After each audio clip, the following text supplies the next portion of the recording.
So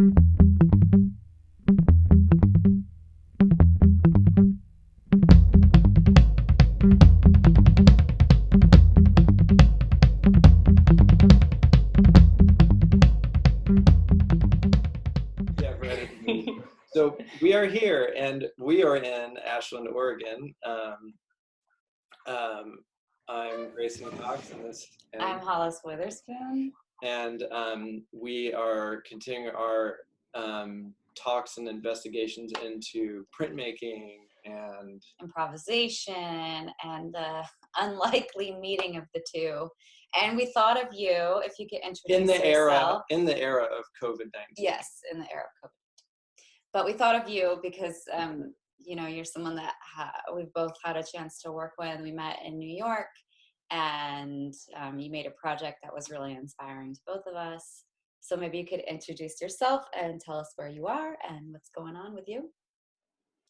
Yeah, my name is Ak, or AK, AK Knol. I have to get used still to saying this because it's a very new name. I am in Berlin, and yeah, I've just been spending the last couple of months going to my studio as much as possible because it was one of the few places where I could still go to during the lockdown. And yeah. Yeah, we have been talking a lot about printmaking and improvisation, and we're going to do a workshop next Thursday which is sort of based on your project.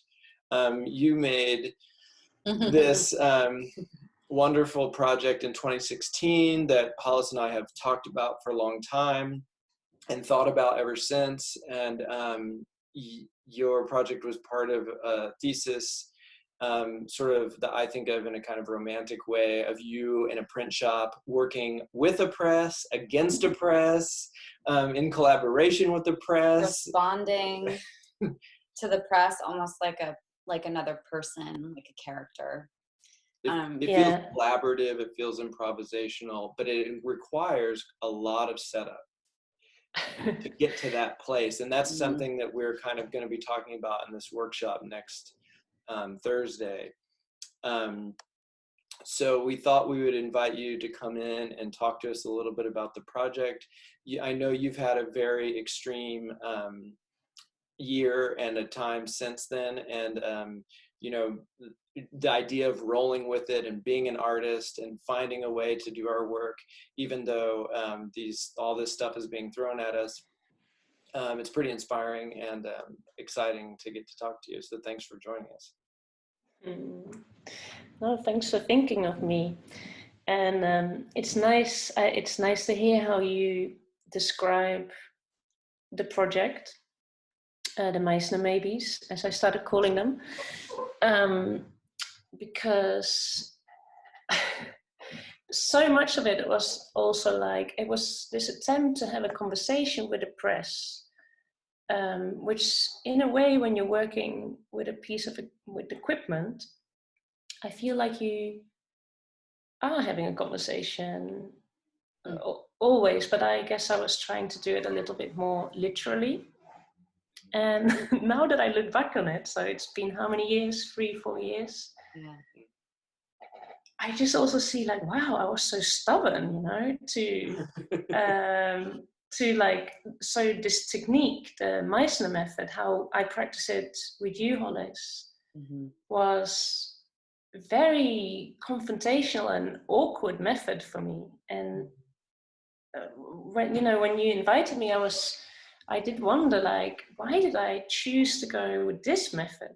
And when we did also a lot of things that were, I don't know, easier or more fun, but I stuck with Meissner because it made me feel so awkward. And I guess it makes me think that I maybe needed to investigate this resistance to this method where, in a sense, you're trying to come to some sort of essence. which I also hadn't really practiced that much with people, but I practiced it lots with the press. It's like, yeah, it's very stubborn is the word I think of. I was thinking about that the other day because so maybe a little bit of a background. So you were working with Grayson, right? Making a thesis around printmaking, and I was teaching a class about improvisation for the artists where I was bringing in these exercises and games and techniques to sort of open up the artist in a personal way, in a communal way with each other, in an emotional way, with the idea that then you would take that freedom and that disruption and apply it to your practices. And I'm always thinking about the idea of like following the energy, be it like those moments where you're like, oh, this is so fun and easy and light and I love this, or those moments where you're like, I hate this is so deeply uncomfortable or weird for me. And I think that's just as informative and just as important to sort of dig into why that might be, not the parts that you feel like ambivalent about, but the things that hold energy. And I was curious about that because that exercise held energy for you, you know, in almost a negative way of like, I don't like this is so intimate, because it's about reading another person, guessing their emotional state, having them guess yours. It's very vulnerable, it's very intimate. So maybe you could say about like that difference between the person and the apparatus, like how you engaged with them differently. Well, I think what you're saying about doing the exercise with a person and that intimacy and that vulnerability is really present. And I think this is probably the reason why I stuck with it, because it reflected, you know, it kind of threw back my own insecurities about performing in a way, you know, and it wasn't even performing a piece or whatever, but it was like just yourself. It was really raw. But of course, when you're doing with a machine, it's very different. The conflict or the vulnerability is, how can I explain it? You know, it's in a way, the way I did the exercise, the way I translated the exercise was very literal. And at the same time, the whole essence of time that you have, this presence and time that you share in the Meissner technique with two people is very immediate. But with the press, it always is slowed down. So there's all these steps in between, because you have to set the press to the right pressure. You have to, you know, you don't just think of a word or a response. You have to then also write it. So while you're writing it, there's another layer of expression that comes in. Mm-hmm. And then, so much quicker there's like certain styles, or I guess I'm using styles, but really I mean expressions come out quite quickly.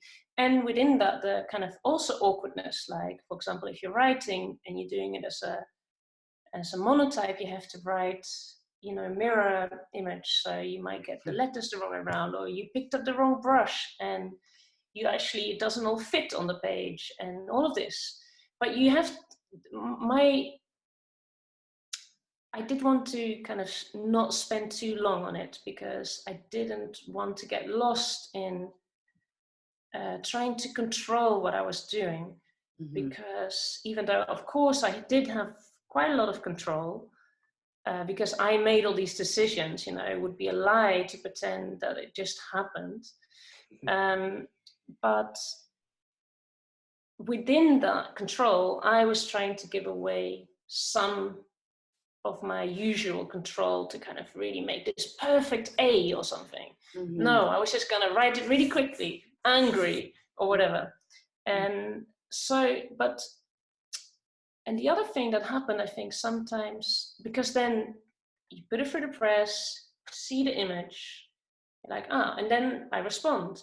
But of course, before I respond, I have to put the piece of paper down. I have to get another piece of paper.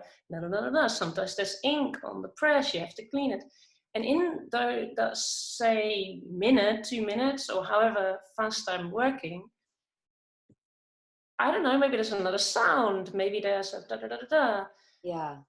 And so it's not true in the same as I can't distill that moment. I mean, I'm trying to what is truth anyway, eh? But so much about Mercer in person is about reacting, right? And the goal is to lock you in this repetition so that you're not thinking, so that you're forced to respond in the moment. And you're almost trying to do that in impossible circumstances, but to lock yourself into that relationship with yourself, to be so focused that even if you change your mind in that minute, and I imagine you might have, did you change your mind in that minute of processing the paper and getting the next? Sometimes. I think sometimes, because I also, how I would do it in these shifts, because it was partially the idea was partially to try to document this moment, this process of production, and see that the content, like the words were kind of trying to describe what was happening, or show what was happening, and I guess the colors and the way it's applied and everything too.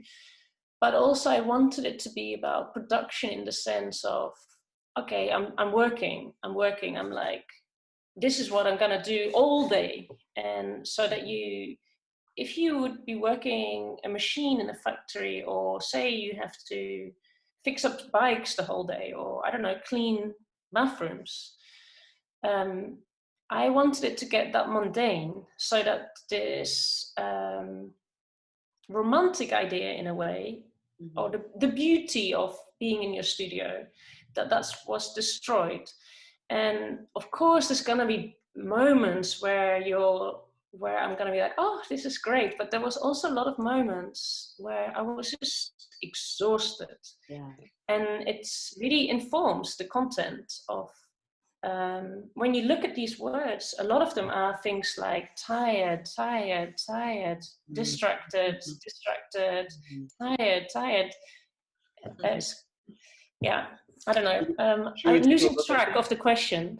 No, well, let's take a look at them, and we can go through, and I think it'll be good for people to understand what we're talking about by seeing the. It might be a little bit abstract without an image.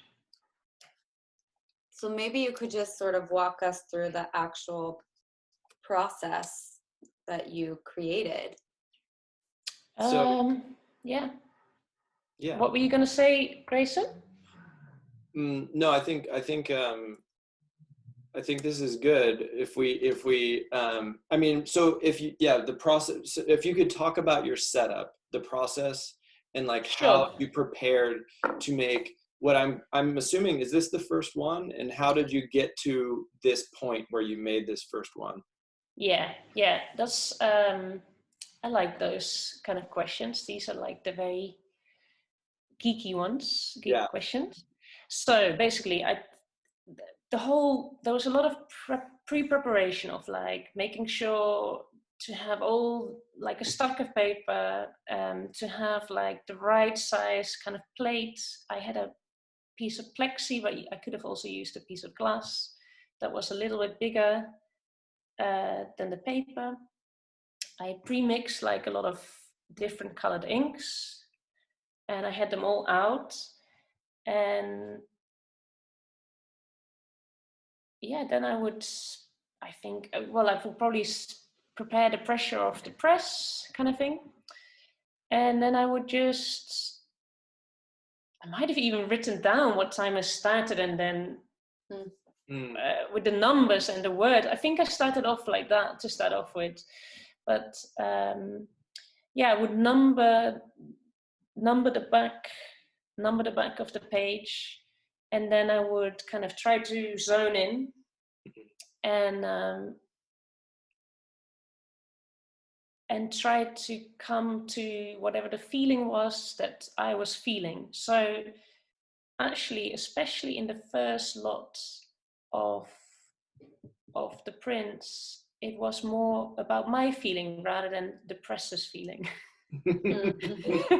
Which I think was a good idea, because otherwise it might have been very similar. I'm not sure if the press literally ever communicated. Well, anyway, you just started working together. How could you? Yeah, I know.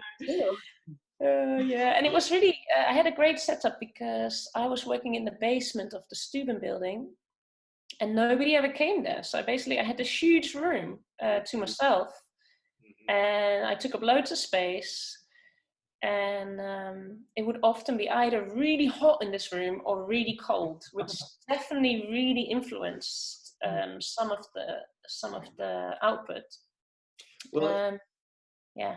It makes me think, like, it's, like people work their entire lives to become present, right? Like through meditation or whatever. And like the idea of transcending time is to become fully present, and then time falls away or something like that. That's like the romantic notion.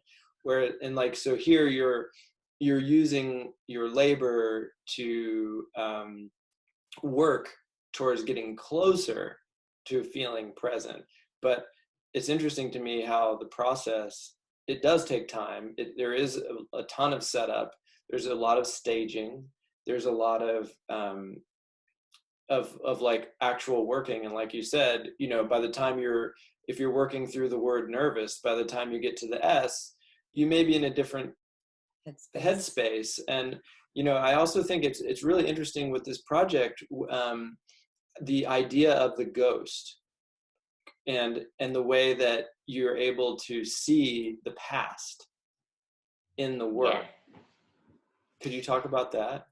Yeah, sure, because I guess we skipped a small bit just now, because then you write the word on the plate to the press, you see it, and take the plate again, and in many cases that would be a point where you clean the plate so that you would start afresh. But I wanted the trace of the previous feeling or mood.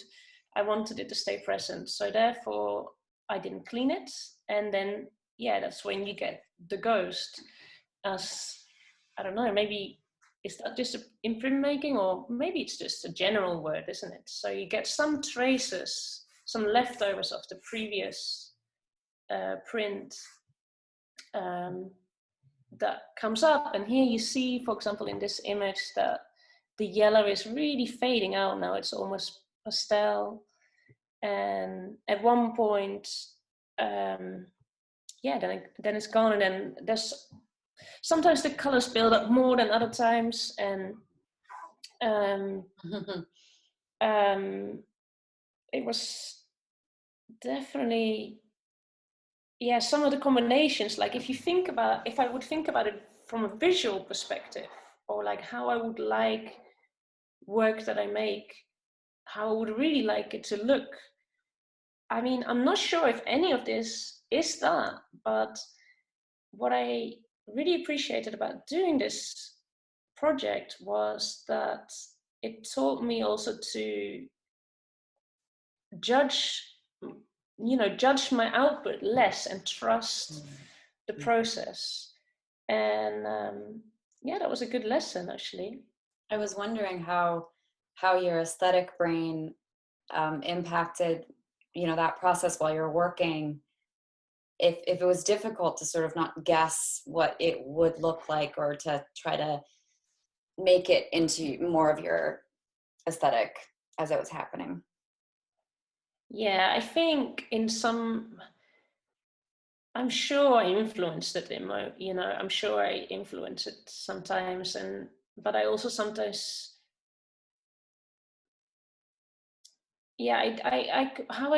when I think about it now, I would say that I kind of developed 4 different fonts or something, which were like maybe slightly different. Maybe it was informed by the brush, or maybe the type of the color. Some of them had slightly different consistencies.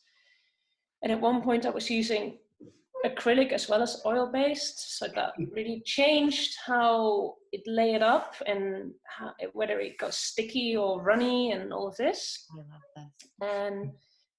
And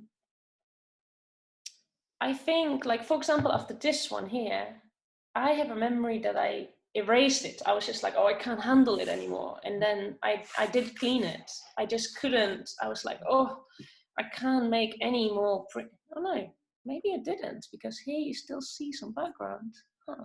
I did it in a couple of cases. I definitely was like, okay, I have to make a clean start here. I can't continue. So I never switched off fully. I couldn't. Mm-hmm. But yeah. Did you commit to a duration or an amount, or what was the limitations around production for you? Usually it was just how long time I had. So I would try to do it for a day or something like that. Mm-hmm. Like a working day. So maybe sometimes that would be 6 hours. Sometimes it was 9 hours. I think one time I did 12 hours, but then I had quite a lot, you know, I would take a proper lunch break, and I probably had like a tea break. I had proper breaks. So, but they all, I think the shortest session was probably 5 hours, and that was, I'm presuming, in my memory, that was the earliest stages where I was still kind of trying to figure out about the length of time. But I think for me the most successful times was when I really pushed myself to the limit, to how much I could, and I would really come home exhausted, and in the same way that I would come when I've done physical work all day and then come home with that kind of feeling, just a bit numb and just physically tired, needing to go to sleep. Yeah, have you found, I mean, in your other work, and, you know, are limits important in your work as an artist? And you know, life limits, I know, you know, there are all kinds of limiting situations. COVID-19 is one. Yeah. I feel like I'm in a moment in my life where I'm changing. I think I was always trying to push the limit, like trying to see how far I could push it to get somewhere. So that would maybe mean like working too long, or like, no, I just want to do this now, and just sometimes not quite appreciating the things that I was doing, but already thinking about the next thing that I was doing. Now I try to be a bit gentler, on my body, and I guess I had to, but it's been it's been good to learn. I mean, maybe in terms of my artwork, I don't know if what's going to come out of it, because I feel like this limitations, like this battle around limit has always been something that's very present in my work. But even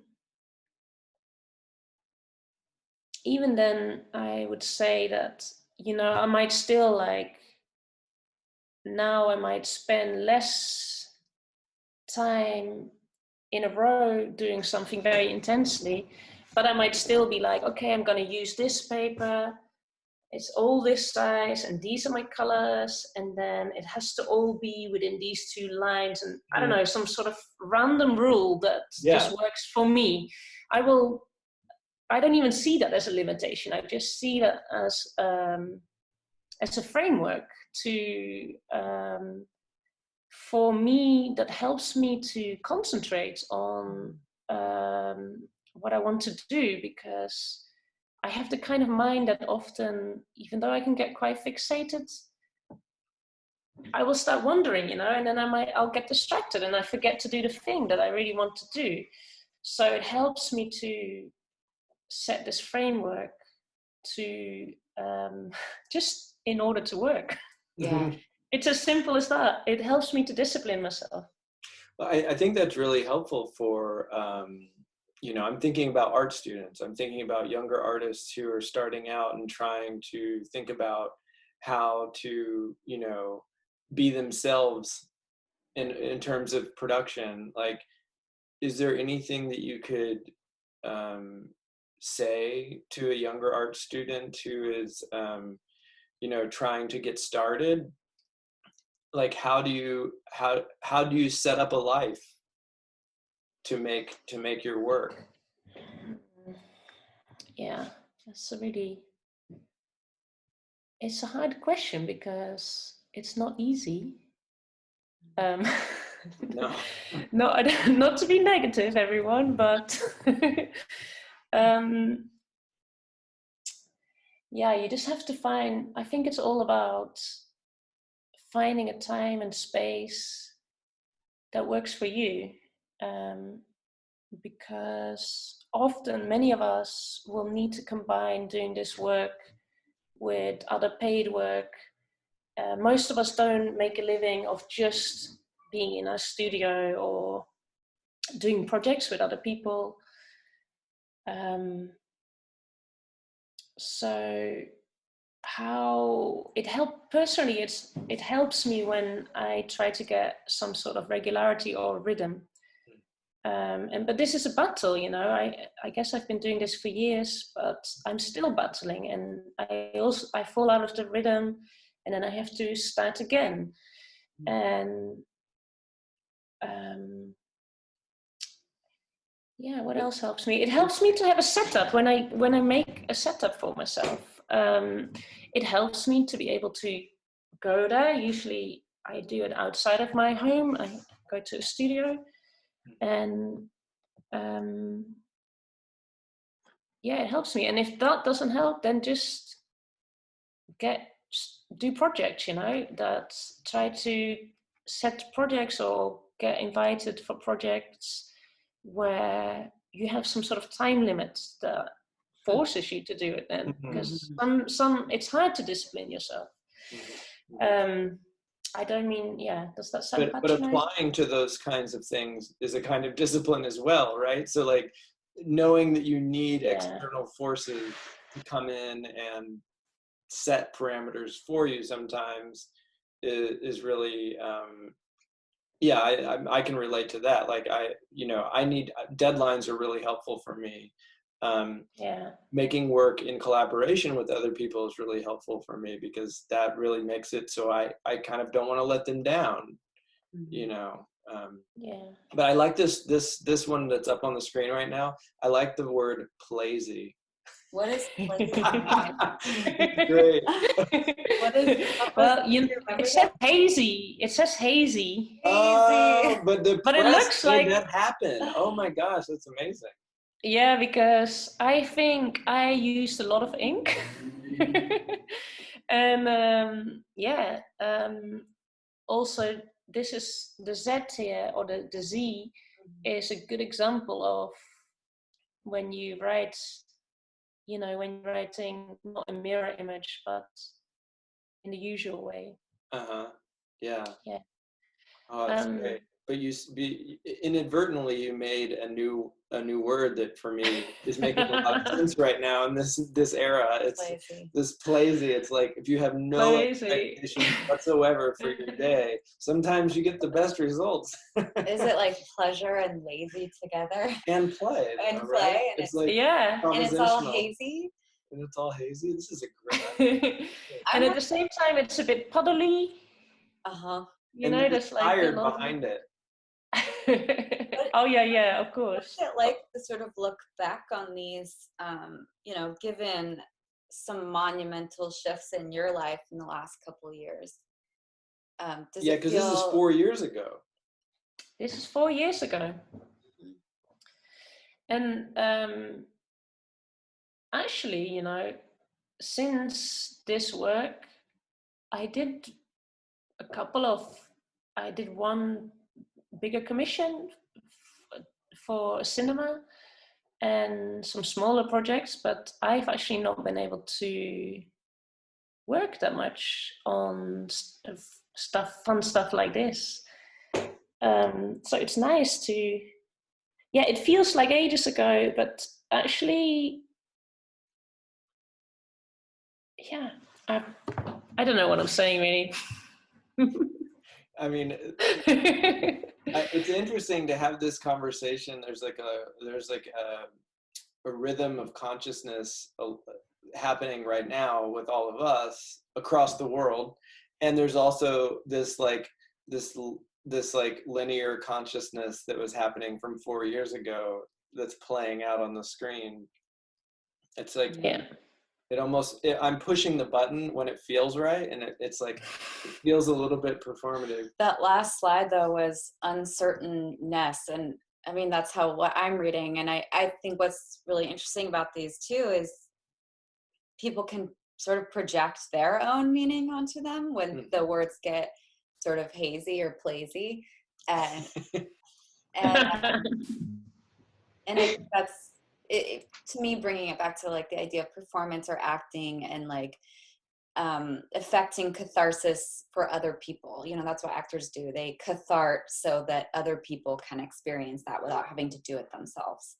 And maybe I'm making a big leap here, but I'm thinking about you mining your own vulnerability and insecurity and process, so that other people can look at these and sort of have their own narrative and story while we look through these slides about what your emotional state with what our emotional state is. Yeah, and this actually, they became quite special. I think they were important to me anyway, this series of prints, because of the time in my life that I was doing them, but also they became part of this fundraiser that I did while I was sick. And a lot of people bought, supported me and bought these prints. And the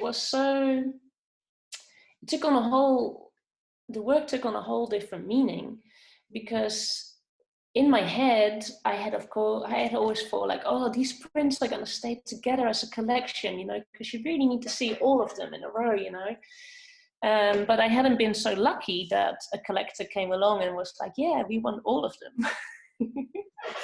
And so I still have them all at home, and then I opened them up. I decided to break it up because I needed help from my friends and other people. And what was so beautiful about it is that because we're working with text, we're working with language and words, I was working,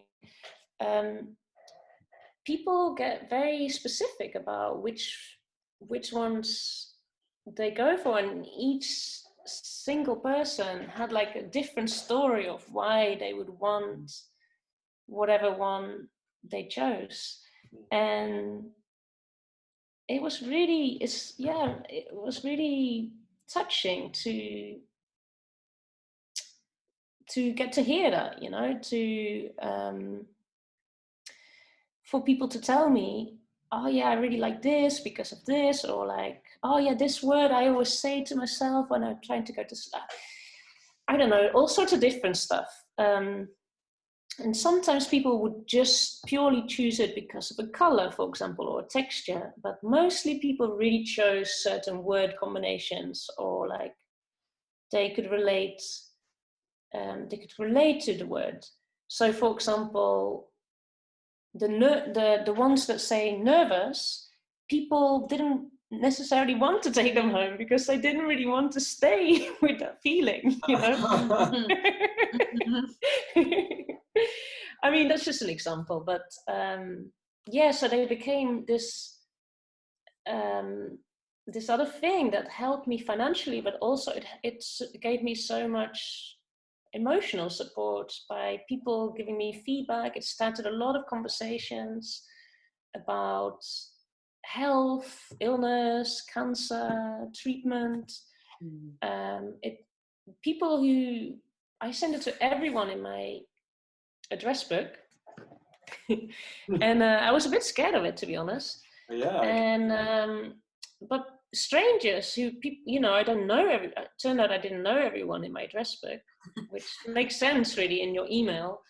But like strangers would write me, and it was just in a moment where I had to be at home all the time, apart from going to the hospital. I had a purpose, you know. So I don't know. So it took on another life 3 years later, and so I like that now, after all of that's over, that we're talking about them again. Well, and then you're again taking that idea of responding. You invited a whole other audience to respond. Mm-hmm. So the actual Meisner technique continues. In its watered down version. Well, and also too, there's the power of like making something in a moment. And then there's the power of that object living out in the world on its own and having its own moments separate from you that created it. And the meaning of the object changes, you know, like you have no idea what none of us have no idea what our work and our lives will mean to anyone. We just do what we do, and then the things that we make have potential to be vehicles for other forms of meaning. And I think, like to your point, like it's really interesting to see how these images make us feel during this moment too, collectively. I mean, they to me they really resonate with me. And you know, we were talking about these a lot recently because of the way that it kind of does try to capture a moment, and how specificity in those moments relate to the specificity of other moments, which is nice. I mean, I love this image right here. The dark steady. And then steadiness coming out from the dark is like really. Well, we own Steady, and that's been a sort of mantra, I think, during this time of, you know, steady goes, right? Yeah. Just trying to stay steady. It's fleeting. Which I guess your project is about the fleetingness of thoughts and feelings. I also like, you know, I'm very attracted to projects that are there is a conceptual layer, but it's not about conceptualism necessarily. Like this is a conceptual project, but it's also about fleeting thoughts and feelings. And you know, I think that's a really interesting place to position artwork. Personally, these are fun to watch. Yeah, they're so great. So this is definitely a moment where I was having difficulties with the press, for example. Here it translates, you know, it translates quite literally. This kind of yuck. I was definitely, it was a frustrated moment. Hey, but Hollis, I thought of you recently because I've actually ended up in a new improv situation. Yay! Really? Yeah, cool. Yeah. I started going to like I've started going to a choir, like a sound choir. Nice. And of course, we're in lockdown now, so we've been doing it online. So a lot of it has been more. I mean, it was improvised the whole time. But then while we've been doing it online, it's been more with miming or, I don't know, writing, that kind of thing. And I still have the same reactions that I had when I did that class with you, which is like just so,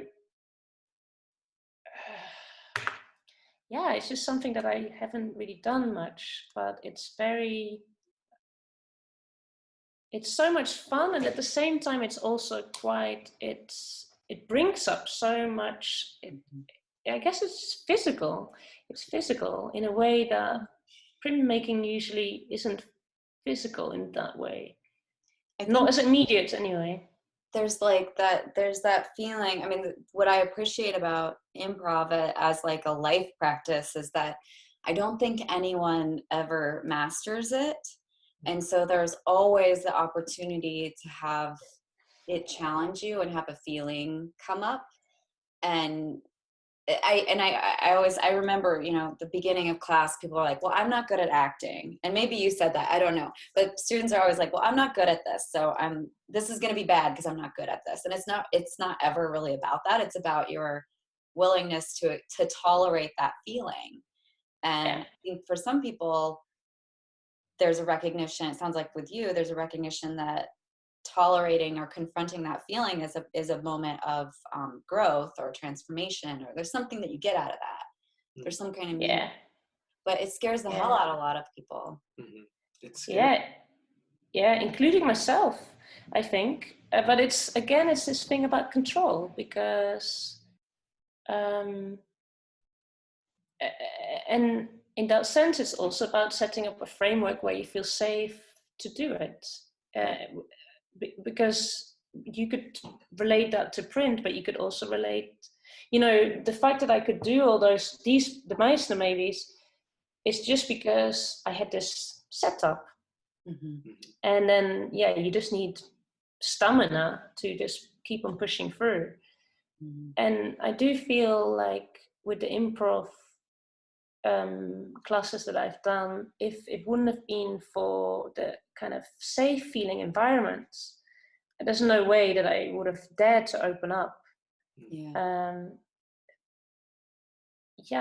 Like maybe somebody with more background in performing or like being really extrovert in, is it about extroversy? I'm not sure. I think the irony is that the improv has always been a space for people that didn't feel comfortable necessarily participating in traditional forms of performance. Like it was for the shy kid. It was for the person that, I don't know, for me, it was always about something bigger than what was being offered in traditional acting. Something risky and something challenging beyond what was like scripted for me. So I don't know. I think to your point, that the safety, and we can never guarantee safe spaces, but again, brave spaces, right? Like setting up scaffolding for some kind of safety, setting up the form so there's freedom within it is so fundamental. So fundamental. And that's why I think people respond in like these very emotional ways to improvisation, because it's giving permission and then allowing someone to really be themselves. Just it's really, it's quite healing, actually. I'm so glad to hear that. And I feel like there's a level of catharsis in, or healing in this work too. I mean, a lot of us, artists, we enjoy being in the studio. We enjoy, like, I have this feeling sometimes in the studio where I become so happy just working that I want to call everyone I know. Like it's so wild. Like, and I feel like that must be what they mean by being present. You know what I mean? But like the vehicles that take you there are different for all of us. And like I think that's why I relate to this project so much, because I can just imagine a kind of steadying that you get from this project, and there's a kind of letting go with the result too. Like you said, this may not be aesthetically, I mean, your other work is so controlled aesthetically and so visually stunning in that it like has this kind of symmetry and organization and sharpness, and this work is completely different because it does seem like a process of letting go, and I think that's interesting. We only have a couple more minutes, but Hollis and I talked a little bit last night about your work, and we thought we would contextualize it for ourselves and think about some artists that this work reminded us of. And so we put together a couple of images. We've never done anything like this. This is a little bit strange to do because we're like imposing a historical context on your work. But I'm also like disagreeing with myself in the moment. Like now, having really gotten into this conversation about the capturing something, I don't know. I think we should look at what we talked about. Yeah, but... we're really putting it out there right now because like we haven't even talked about this with you. But anyway, we thought of Jenny Holzer. Jenny Holzer is an artist that we both admire me and too. love, and we were thinking about text and putting things out there and creating a kind of catharsis between a group of people for or catharsis for the masses maybe or something. And these projects kind of embody that, and I think are really interesting.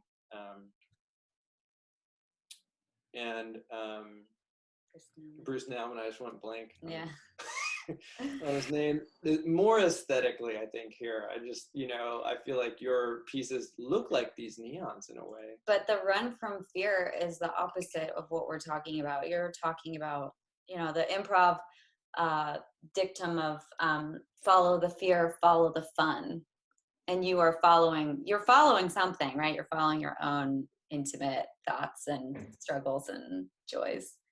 Maybe it's like run to fear, or run to fear. It's fun. Well, maybe not fun, but fun later after it's over. Yeah, or like something happens. Speak and live, right? Hear and live. And this is just kind of funny, but both of us thought of Josh Smith when we were independently. And I don't know what that's about, but I think, this is someone who makes like 900 paintings a year or something. So it's a real kind of subconscious practice. And they have similar size. Silly stuff like his name.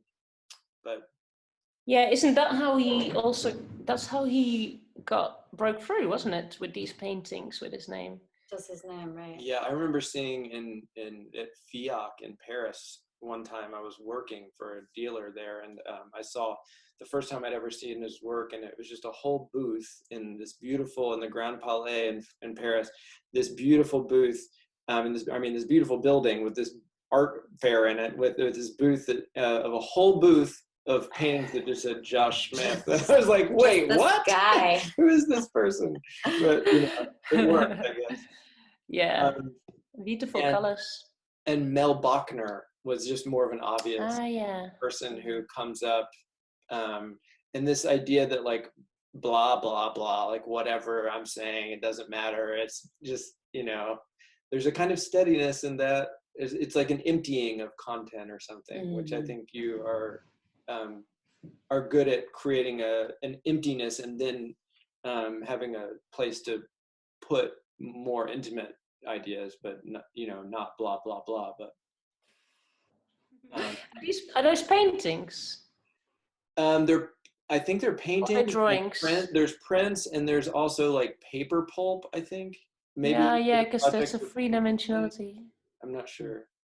Yeah, I can look into that another time. And Lawrence Weiner. Of course, this idea. I think that the serendipitous part of Lawrence Weiner, where like if you see one of the projects like out in public, when you're like touring some city or something, and you see something he's written, you relate to it, because you're in this specific place at this specific time, and you relate to this specific idea that he's written. And it's so like projecting again your own experience onto something. Yeah. And Ed Ruscha, who beautiful. I look at these though, and I'm like, oh, it's meme. It's like meme culture. Yeah. Before memes. Right. Before meme. Right. Yeah, I guess so. And this is the white male lineage of the Meisner technique. Right. So Hollis's picture that's it. Yeah. So this is Sanford Meisner on the left. This is his acolyte, William Esper. So I went to the William Esper studio for my training. And then my teacher was Terry Knickerbocker. And, that's the Meisner repetition, which is what we're talking about, that technique, an acting technique, is not even an improv technique. It's an acting technique to free the actor from their own inhibitions and mental blocks and constructions. So it's to get you into the total present of just responding to your partner. So we would do this for the first year of class. We would do this for, 3 hours, just repetition. And some people dropped out. I remember the first you're, you know, like, this isn't acting, this is boring, I'm an actor. And I just loved it. I just loved it because I was scared of acting and all that it required. And there's something about this that the form holds you, makes you stay even when you want to run away. And then the words stop mattering. So you're just And would you always practice one-on-one? Yeah. I remember you brought in an exercise that did like 5-person Meisner. It was a really fun experiment, but it was one-on-one because you're supposed to forget yourself and put all your energy on your partner. Yeah. Yeah. I love thinking about your partner being the press here. Yeah. So cool. I know, I haven't seen him in ages. You miss it? Yeah. I do. Do you think you'll do a project related to this again? Oh yeah, I'd love to. I'd love to.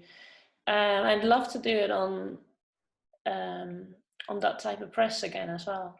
I mean, I've got I work with a risograph in my studio, and I've wondered also how I've been trying to think of a way that it could work on a riso without being entirely wasteful with making the masters. So I haven't come up with it yet, but yeah, one time just have to. It's all about choosing the project, which project to go with, you know, and it seems like quite a lot of them have gathered, so I have to make a choice. Exciting. Subjective. Yeah, it is. It is always, in my case at least. Well, I have to go teach now, unfortunately, but it has been amazing to have this conversation with you. Yeah, very nice. Yeah, it's cool. It's cool to look back and then just acknowledge how relevant and present this feels like in this moment. Mm-hmm. Yeah, thank you for making this project. Thank you for sharing this project, and thanks for doing this with us today. Yeah, thank you for thinking of me. It's nice for me too to hear what your thoughts about it, you know? Yeah, we hope we can collaborate sometime. Yes, we can do a freeway Meisner. Yeah. With some sort of equipment. You know, I'm gonna make him demonstrate this with me, and this is for him on video, I think. Yeah. Oh, have you been practicing, or are you just gonna freestyle it? I don't know. Maybe it is better to freestyle it and see the awkwardness. I don't know. What do you recommend? Yeah, what do you recommend? I recommend trying it out a couple of times just to feel at ease with the routine, and then of course in the moment when you do it, you're anyway not going to say the same words, right? Yeah, you know, you'll freestyle anyway, but then you know what to expect. Yeah. If you have time, because we've got time. We know how to fill time, but we've got time. That's good. So you have time. That's good. Yeah, it's a good thing. Well, we're glad you're doing well. Yeah. And we wish you happy days in the studio right now. Mm-hmm. Thank you, and you enjoy the residency, and good luck with the project. Thank you. Thanks, Zach. Thanks, Bye for now. Bye for now. Bye-bye. Bye. See you soon.